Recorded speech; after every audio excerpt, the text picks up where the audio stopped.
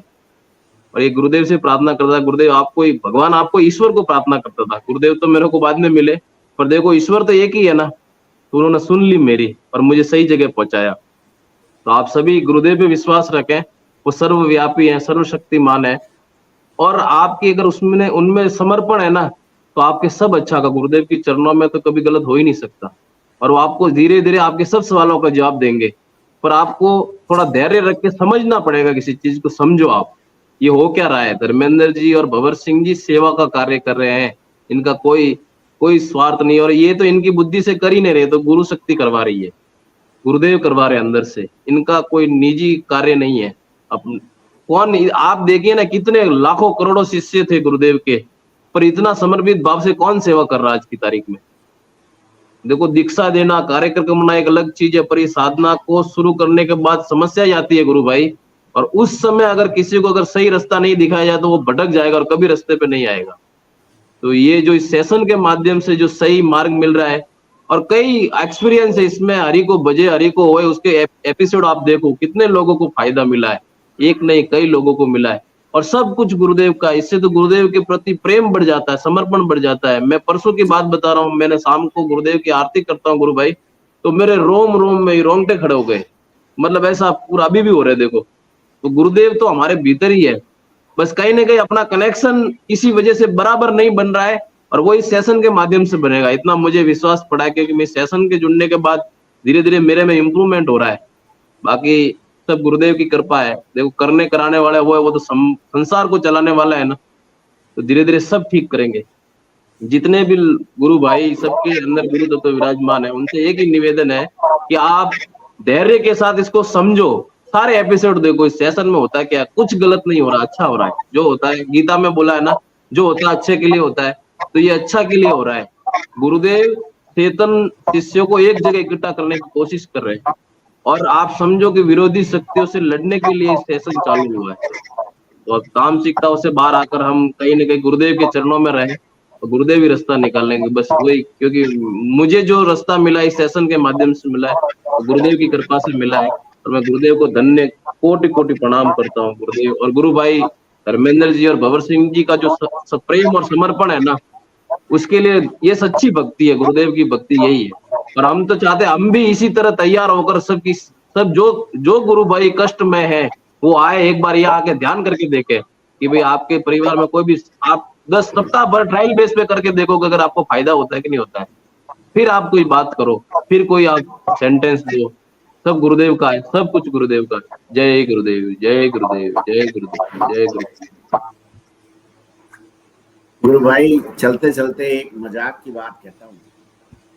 क्या होता है, तमोगुण जो होता है ना, उसको पता रहता है, ठीक है, कि अब उसका अंत निकट है, तो वो क्या करता है कि ये जो तथाकथित प्रचारक बने फिर रहे हैं ना, गुरुदेव के सच्चे भक्त, तथाकथित सच्चे भक्त, उनके अंदर वो तमोगुण है। ये वो गुरु भाई बहन नहीं बोल रहे हैं जो विरोध करते हैं, ये उनके अंदर का तमोगुण बोल रहा है, क्योंकि उसको पता चल गया कि अगर हम विरोध नहीं करेंगे तो रुकेंगे नहीं। और गुरुदेव ने कहा है कि इसको रोकने के बारे में सोचना ही पागलपन है। तो ये तो उनका तमोगुण बोल रहा है, और वो रात को सो नहीं पाते बेचारे ठीक से, उनको नींद नहीं आती है। मैं तो कईयों को जानता भी हूँ, नाम नहीं लूंगा एक का भी, लेकिन कई तो ऐसे हैं जो मतलब उन्होंने घुटने टेक दिए थे और फिर वापस से खड़े हुए, लेकिन रास्ते से फिर भटक गए और आज तक सो नहीं पाते रात। हमारे को आती नहीं, जोरदार नींद, मेरी पत्नी कहती इतने खराटे लेते हो आप, पता ही नहीं। तो नहीं ऐसे वो खराटे मैं से तो चालू हो जाएगा, यही होना चाहिए। मेरा मेरा तो गुरु भाई एक ही निवेदन है कि हम गुरुदेव को भी सुनते हैं ना। जी जी जी गुरु भाई, सब कुछ गुरु गुरुदेव का है, एक गुरुदेव और सब। जी जी जी बोलिए बोलिए। गुरु भाई, कल मैंने आपको वॉइस मैसेज किया था लेकिन आपने रिप्लाई नहीं किया। गुरु बहन, मेरी पत्नी कई बार मैसेज भेजती है मेरे को, कहती है सब्जी लेके आ जाना, ये लेके आ जाना, मैं नहीं ले जा पाता हूँ। आप समझो मेरी दयनीय दशा कैसी हो सकती है। ये तो गुरु है जो मेरे को बचा रहा है, नहीं तो घर वाले तो घर से भी निकाल दे। ठीक गुरु है। भाई, कल मैंने आपको मैसेज किया था कि मेरे हस्बैंड का ना एक गले में ताबीज है जो 2012 से पड़ी है, वो एक तारापीठ का तांत्रिक ने दिया था और ये बोल के दिया था इसको कभी मत उतारना नहीं तो तुम्हारा एक्सीडेंट हो जाएगा। वो डर से कभी उतार ही नहीं रहे थे, लेकिन वो ताबीज देख के मुझे कई दिनों से चिढ़ हो रही थी। मुझे लग रहा था गले से नोच के फेंक दूं। मैंने तो अपना सब कुछ फेंक दिया, घर से कुछ भी नहीं रखा, लेकिन वो ताबीज कैसे उतारूं, जो भी था सब खोज के एक एक चीज खोज के फेंक दिया, लेकिन वो नहीं उतर रही थी। तो कल आपको मैसेज भी किया, मुझे अचानक वो सारी बातें यादें आने लगी जो इतना दिन से नहीं याद थी मुझे। तो मैंने कल गुरुदेव से शाम को प्रार्थना किया कि गुरुदेव आज ऐसा कुछ करिए कि ये उतार दें, क्योंकि मैं रोज बोलती हूँ लेकिन उतारने को राजी नहीं होते थे। तो कल आए घर में तो मैंने गुरुदेव से तभी प्रार्थना किया और जबरदस्ती किया कि आज आप ध्यान में बैठो। तो ध्यान किए तो मैंने उनसे रिक्वेस्ट किया कि अरे मैं पत्नी हूँ, आपका बुरा तो नहीं चाहूंगी, आप उतार के तो देखो, गुरुदेव से बड़ा तो वो तांत्रिक नहीं है। तो वो मान गए, वो जितने जो पहने थे सब उतार के मुझे दे दिया। और वो उसके बाद कल उनका पहली बार इतना अच्छा से ध्यान लगा, नहीं जो कि उनको ध्यान ही नहीं लगता था। तो कल मैंने देखा कि 15 मिनट उनका ध्यान लगा और वो दे दिए, तो आज मैंने सब जला दिया, सुबह ही उठ के जलाया। हम बोले कि क्योंकि वो मुझे कहीं ना कहीं शक था, क्योंकि वो ताबीज से इतना दिन से नहीं लेकिन 4-5 दिन से इतना चिढ़ हो रही थी, मुझे लग रहा था कब ये घर से निकले, लेकिन वो निकाल नहीं रहे थे। और इधर क्या हुआ, भंवर सिंह जी गुरु भाई से मुझे इतना डर लगने लगा, पता नहीं क्यों। मैं पहले इनसे कभी भी बातें करती थी, लेकिन अभी चेहरा देख के ही डर लगता है, मतलब पता नहीं क्यों लगता है, मुझे नहीं पता, लेकिन बहुत डर लगता है मुझे। तो मैं सोच रही थी वो पूर्णिमा के दिन रात को मैंने प्रोग्राम करके सोया कि कल गुरुदेव का गुरु पूर्णिमा है, मैं अच्छे से पूजा पाठ करूंगी। और सुबह उठ के इतना सीरियस तबीयत खराब हुआ, मैं शीशे के सामने गई तो लगा कि मैं बरसों से बीमार हूँ, ऐसा मुझे खुद खुद का चेहरा लगा कि ऐसा लगा, मेरा ब्रेन ये बोलने लगा कि अब तेरा लाइफ में कुछ भी अच्छा नहीं होगा, तू तो ऐसी बीमार बन चुकी है जो कभी ठीक नहीं होगी। और मुझे इतना रोना आ रहा था, एक दिल बोल रहा था तू जाके मर जा, ना तेरा पति काबिल है, तेरे लिए कौन है, कोई नहीं है, तू मर जा मर जा, ऐसा क्यों हो रहा। फिर मैंने क्या अचानक दिल में आया, भंवर सिंह जी गुरु भाई को व्हाट्सएप कॉलिंग लगाया और वो उस वक्त उठा लिए। अगर शायद वो उस टाइम नहीं उठाते ना तो मेरा दिमाग ही नहीं काम कर रहा था। फिर मैंने उठाया, उन्होंने बोला कि आप गुरुदेव का मंत्र सुनो। मैंने जैसे सुना 2 मिनट ही हुआ था, तब मैं पूरा नॉर्मल हो गई और एनर्जी आ गया। वो बोले कि 10 बजे सेशन है, तुम ऑनलाइन ध्यान करना। मैं 1 घंटे के अंदर पूरा काम भी कर ली, सेशन भी अटेंड कर ली। हम बोले अरे हुआ क्या था। कल भी कल भी शाम को बहुत तबीयत खराब हो गई, मेरा सर ये उस दिन से सर पूरा भारी था, ये पूरा लग रहा था ना फट जाएगा। कल ध्यान करने के बाद भी हो रहा था। हम बोले आज तो मेरे से काम होगा नहीं, और मैं पूरा बेड पे आ गई थी, बेड से उठा नहीं, मैंने ऐसे लग रहा था मेरे अंदर एक भी शक्ति नहीं बची है। फिर मैंने क्या किया कल कि मैंने बेटी को बोला एक मेडिसिन लेके आ। फिर क्या एक दिन में दिल में आया कि नहीं मेडिसिन क्यों लूं, गुरुदेव का लवंग लेती हूँ और चनामृत लेती हूँ। मैंने प्रार्थना करके लिया और वो जो कल शाम से सर दर्द वो वीकनेस था ना वो ऑटोमेटिक चला गया। हम बोले बाबा बच गए। और तब मुझे बैंक जाना था, आज मैं बैंक जाके आई, सब काम जो पेंडिंग पड़ा था वो सब काम करके आई। तो कल से मैं ठीक हूँ। पूर्णिमा के दिन से तो मेरा पूरा हालत खराब हो चुका था। बहुत अच्छी बात है। अब एक और गुरु भाई है, उनकी बात तुरंत सुनते हैं। वो नए जुड़े हैं, उनके साथ एक बड़ी अजीब सी अनुभूति हुई। बबलू कुमार गुरु भाई है, माइक अनम्यूट करना गुरु भाई आप। ये भी लगे हाथ सबको सुनाई दे। आज घर पे तो डांट पड़नी है, तो 2 गाली और सही, 2 उल्हाने मिलेंगे एक्स्ट्रा। आपका माइक अनम्यूट कीजिए गुरु भाई। हाँ जी, ये गुरु भाई आज ही जुड़े हैं मेरे से। जय इन्होंने गुरुदेव। मुझे, जय गुरुदेव, जय, मुझे कॉल किया था सुबह बताने के लिए। अब आप वो घटना बता दीजिए गुरु भाई, बस सबको आनंद आ जाएगा आज तो सुन के, एकदम कईयों की आंखें खुल जाएगी जी। मैं गुरुदेव का जो ध्यान है वो 4-5 महीने से कर रहा हूँ। और किसी ने मुझे बताया था कि मैं उसको अपनी प्रॉब्लम बताई थी कि मुझे मतलब हर वक्त मैं बीमार रहता हूँ। जैसे गर्दन से लेके पूरे हाथ में रियल चलना, कमर से लेके पूरे पैर में रियल चलना, पेट की दिक्कत थी। बहुत सी मैंने डॉक्टरों के पास गया, दवाई भी ले, लेकिन आराम नहीं रहता था। तो वो बंदा बोला कि आपकी शायद अल्सर की शिकायत है या फिर कुछ और है। तो आप ऐसे करो कि ये रामलाल शियाग है गुरु महाराज, तो इसका आप ध्यान करो, तो इससे जो जितनी भी आपकी बीमारियां हैं वो सारी क्योर हो जाएगी। तो मैं इन चीज़ों को नहीं मानता हूँ कि ऐसा होता है क्या, ऐसा नहीं होगा। का तो एक बार करके तो देखना। मैं भी नहीं मानता था, लेकिन मैंने जब किया तो मेरे साथ को अजीब हुआ, अपने आप ही ऑटोमेटिक योगी क्रियाएं होती हैं। तो जैसे मैंने ये सुन के, मैं उसे तो नहीं बताया, लेकिन वो देखते हैं आज शाम को करते हैं। वो फोटो को देखकर, जैसे वो फोटो को देखना होता है कि 2 मिनट आपको उस फोटो को देखना और आगे सब कर पर यहाँ पर देखोगे तो ऑटोमेटिक योगी क्रियाएं हुई वो, ठीक है। जैसे वो मंत्र जाप किया और मैंने जैसे गुरुदेव को यहाँ पर देखा तो योगी क्रिया ऑटोमेटिक में से यहाँ गर्दन का मूवमेंट होने लगा। तो मैंने कहा मेरे साथ ये हो क्या रहा है, मैं डर गया, डर के हमारे आंखें भी खोल ली मैंने। फिर वापस से मैंने सोचा कि ये ठीक ही हो रहा है, चलो करते हैं। तो लेकिन मेरे साथ वो हुआ, लेकिन अभी भी हो रहा है। लेकिन गुरुदेव मुझे ये बताइए कि जैसे मैं ध्यान करता हूँ तो वो मतलब गुरुदेव तो ये बोलते हैं कि जब 15 मिनट के बाद ही मतलब आपका ध्यान खुलेगा, लेकिन मेरा तो वो पहले भी खोल सकता हूँ, मतलब वो मेरे कंट्रोल में होता है। ऐसा क्यों हो रहा है मेरे साथ? आप मूल बात बताना भूल गए गुरु भाई कि आपके आपके अंदर से कोई गुरुदेव को गालियां हाँ हाँ देता है।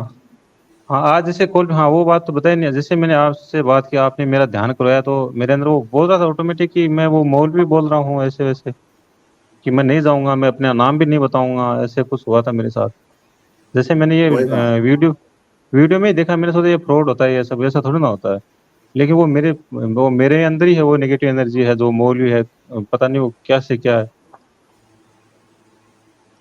गुरु भाई ऐसा है कि मैं सबको जानकारी के लिए बता दूं, क्योंकि संदर्भ स्पष्ट होना चाहिए। ये गुरु भाई ने आज पहली बार मुझे संपर्क किया, तो मैंने इनको कॉल किया और उन्होंने बताया कि 4-5 महीने से ध्यान कर रहे हैं, लेकिन ध्यान में क्या है, गालियां बहुत निकलती हैं गुरुदेव हाँ की। हाँ हाँ और ये बड़े आत्मग्लानि से भर गए कि मैं तो गुरु जी को गालियां दे रहा हूँ, ये है। तो मैंने कहा आप नहीं दे रहे हो, जो दे रहे हैं ना उसको अभी गुरुदेव, अभी हाथ बांध दो उसके पीछे, पैर बांध दो पीछे, और उसको डाल दो सांकड़ में, सांकड़ से बांध करके गंगाईनाथ जी महाराज के आके कुएं में डाल दो। इतनी बात कहते ही इनके अंदर से सिर्फ ऑडियो कॉल चल रही है, वीडियो कॉल भी नहीं चल रही, ऑडियो। इतने में वो चालू हो गया अंदर से ही। और खूब हो अल्लाह किया, खूब प्राणायाम हुआ। अब मैं तो मतलब एक शॉर्ट ब्रेक था मेरे पास, चाय पीने से पहले का जो ब्रेक रहता है वो, तो मैंने फिर गुरुदेव से भी प्रार्थना की, इन्होंने भी प्रार्थना की, वो शांत हो गया। फिर उसके बाद एक इलेबोरेट सेशन इनका रहा, प्राइवेट सेशन है 55 मिनट के आसपास, तो उसमें ये सारी चीजें उजागर हुई। तो मैं हर बार यही बात कहता हूँ कि गुरुदेव जब कहते हैं कि 15 मिनट के ध्यान की प्रार्थना करके बैठोगे तो एग्जैक्टली 15 मिनट में आंख खुल जाएगी। गुरुदेव ने ये तो कहा है कि ध्यान खुली आंखों से लगेगा, लेकिन ये कभी नहीं कहा कि योग खुली आंखों से होगा। योग तो ध्यान की अवस्था में होगा बंद आंखें, और जितनी देर के ध्यान की प्रार्थना करके बैठे हो एग्जैक्टली उतनी देर में आपकी आंख खुल जाएगी, उसके अलावा कोई योग नहीं हो। तो अगर कोई योग हो रहा है तो वो कोई और ही करवा रहा है, वो सामने आ जाएगा, उसकी आप चिंता मत तो जैसे करो। मैंने आप तो आपको गुरुदेव कॉल, का मंत्र जपते रहिए हाँ वो जी। तो कर रहा हूँ। जैसे मैंने आपको कॉल किया तो जैसे आपकी आवाज कानों में पड़ी, तो तभी से ऑटोमेटिक जोर जोर जोर से मेरी सांसें चलने लगी, पता नहीं क्या हुआ। आपने तो उस टाइम गुरुदेव से तो मतलब वो प्रार्थना की नहीं थी सर। अब आपके देखो कानों के अंदर ऐसा आवाज है, आती है। हाँ, अब मैं तो खुद नहीं जानता था, अभी भी नहीं जानता हूँ, लेकिन होता यह है कि जो अपने अंदर गुरु को बिठा के रखता है ना, जिसके लिए गुरु ही सब कुछ होता है, जिसके लिए और कोई भगवान कुछ नहीं होता, केवल गुरु ही होता है उसके पास, और एक निष्ठ समर्पण होता है, तो फिर उसके आवाज में से गुरु ही बोलने लग जाता है। इसलिए प्रार्थना किए बगैर ही कईयों के साथ ऐसा हुआ है। पहले मैं भी नहीं जानता था, ये तो बाद में मेरे को पता पड़ा कि यार ऐसी भी कोई चीज है, गुरुजी ने डाल रखी है, ठीक है, किसी के भले के लिए तो है। आपको मैं बताऊं, मैं प्रोफेशनल काम करता हूँ, कोचिंग का काम करता हूँ, तो मैं तो प्रोफेशनल काम करने के लिए एक सेशन कर रहा था। कोई वाइस प्रेसिडेंट थी एक कंपनी की, उसका असेसमेंट किया और उसका डीब्रीफ करना था रिपोर्ट का। 40-50 पेज की रिपोर्ट थी, उसको 1 घंटे के अंदर डीब्रीफ करना है। अब मैंने जैसे बोलना चालू किया, मैं तो प्रोफेशनल बात कर रहा हूँ, वो जो लेडी सामने थी वो अनकंफर्टेबल फील करने लगी। अब मेरे को पता था कि क्यों अनकंफर्टेबल फील कर रही है, कि उसके अंदर कोई तमोगुण होगा। तो मैंने मन ही मन प्रार्थना की, गुरुजी ये तो देखो काम धंधे की बात है, इसमें आप तो ऐसा मत कर देना, नहीं तो ये फिर पहला बैच है और 25 और लोगों को करना है और 50 और लोग आएंगे, बिजनेस है, ऐसा नहीं हो कि बिदक के भाग जाए। तो गुरुजी ने संभाल लिया और वो 1 घंटे के अंदर एकदम ऐसी नॉर्मल होगी और वो कहे कि मेरे को आपसे बात करके बहुत अच्छा लगा। तो जिनके अंदर कोई तमोगुण रहेगा ना, उनको अनकंफर्टेबल लगेगा मेरे से बात करना, उनको भंवर सिंह जी से बात करना अनकंफर्टेबल लगेगा। ये एक तरह का इंडिकेटर है। और मैं तो 2018 से लगा हुआ हूं इसी काम में। अब मैं तो नहीं जानता था उस समय भी, लेकिन उस समय भी ऐसा हो जाता था कि ध्यान करते तो जिन लोगों का ध्यान ही नहीं लग रहा था उनका ध्यान लगना चालू हो जाता। अब ये गुरु की हुई व्यवस्था होती है, इसमें मेरा या भंवर सिंह जी का या बुद्धाराम का कोई रोल नहीं है, इसमें गुरु का रोल है। तो उन्हीं के चरणों में प्रणाम करो, आप तो मंत्र जपते रहो, कोई टेंशन नहीं है, सब बढ़िया होगा, सब अच्छा होगा। आप भी मेरी तरह हो जाओ, आपके लिए केवल और केवल गुरुदेव रहे और कोई नहीं रहे। और गुरुदेव की एक स्पीच है जो संडे को उसका अगला हिस्सा पढ़ के सुनाया जाएगा, उसमें बड़ी जोरदार बात कही है कि मौत से सारे भागते हैं, लेकिन आप जब ऐसा ध्यान करोगे, आत्मा यहाँ है, उसके दर्शन हो जाएंगे ना एक क्षण के लिए ही, तो मौत का भय खत्म हो जाएगा, मौत का रहस्य सामने आ जाएगा। तो कईयों के अभी तक आया नहीं है, इसलिए डर के मारे वो कर रहे हैं। मेरे लिए तो मैं कह रहा हूं ना, मेरे को फांसी चढ़ा दो गुरुजी के काम करने के लिए। कोई कह रहा है कि आप ये कर रहे हो वो कर रहे हो, मैं कह रहा हूँ फांसी चढ़ा दो मेरे को, मैं तो उसके लिए भी तैयार हूं। ये गुरु के प्रति ऐसा समर्पण रखोगे ना गुरु भाई, तो मौलवी छोड़ो कोई नहीं आएगा, आपके पड़ोसी के नहीं आएगा। ठीक है, ये जो चमक है ना आपकी आंखों में, ये गुरुदेव की दीवी है। सबके चेहरे पे जो रौनक होगी वो गुरुदेव की रौनक होगी। गुरुदेव के शिष्य दूर से पहचाने जाएंगे, अभी भी पहचाने जाते। ठीक है, बस उन्हीं गुरुदेव के चरणों में प्रणाम करते हैं। मेरे को जाने दो, नहीं तो आज ज्यादा डांट पड़ेगी। सब लोगों को बहुत बहुत जय गुरुदेव। गुरुदेव के चरणों में प्रणाम कीजिए और ये एपिसोड भी गुरुदेव के चरणों में रखते हैं। कल फिर मिलते हैं, तब तक के लिए सब लोगों को बहुत बहुत जय गुरुदेव, जय दादा गुरुदेव।